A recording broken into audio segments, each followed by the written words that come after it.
We hear Donald Trump Jr. today saying that the pushback against some of these cabinet picks just proves that they are the disruptors that voters wanted. Do you agree with that?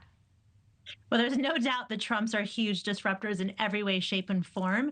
And I think the points that Donald Trump Jr. was making was that, listen, America voted for a huge change, a sea change in what's happening in Washington. Americans are tired of seeing the double standard that they're held to, that people in Washington are not. And so when he talks about, being a disruptor, that resonates with the American people. When you look at approval ratings of the president, when you look at approval ratings of Congress and everyone that's been in charge in the federal agencies, you can sense the anger that Americans have, and they're looking for someone who's going to follow through on the promises that President Trump made. David, let's bring you in here. Your thoughts on some of the names we've seen fielded in the past week. Is there anyone you think will absolutely not get confirmed? Well, hey, this is up to the U.S. Senate to decide, and I'm hoping that they show their independence. This is what our founding fathers, what our Constitution wants, is that it's a give and a take, that yes, we elected the president. He now has a choice of who he can put forward in the cabinet, but the Senate has this confirmation hearing process for a reason. And yes, we want disruptors in many of these positions because myself, many Democrats, the American public are frustrated with many of the processes in Washington. So we're not here to defend everything that the Health and Human Services does, but we are concerned, like many Americans, about, for instance, this ethics investigation that has been going on for Matt Gaetz.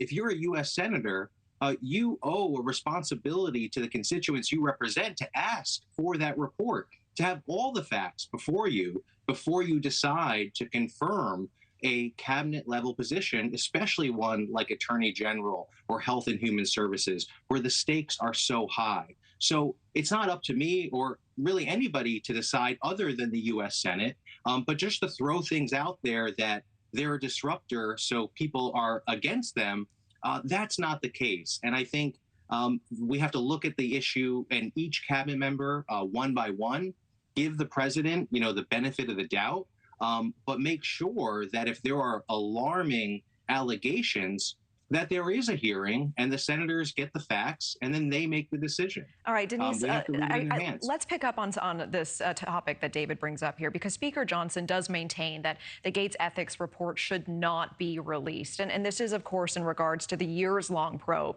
into sexual misconduct and other allegations against Gaetz. Your thoughts on this? I mean, it's serious concern, right? If your own fellow party members in Congress care enough about going after you that they actually do.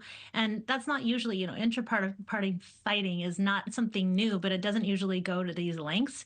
I think there's something worth looking at. And I agree with David 100% that it is our founding fathers established checks and balances for a reason. And it's not the Senate's job to abdicate its responsibility to the executive branch in regards to confirmation of appointments.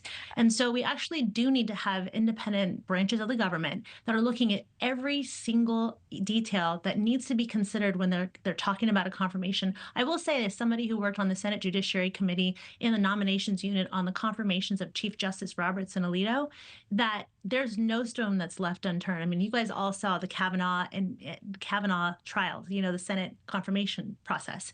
And so I know from personal experience, but the American public has watched the unfolding and the detailing of their past and questioning them, grilling them, as they should, to determine their worthiness for the post that they've been selected for. And so we'll see if Matt Gaetz can cross that threshold. Thanks for watching. Go to joinnn.com to find News Nation on your screen. And don't forget to click the red subscribe button below to get more of News Nation's fact-driven, unbiased coverage.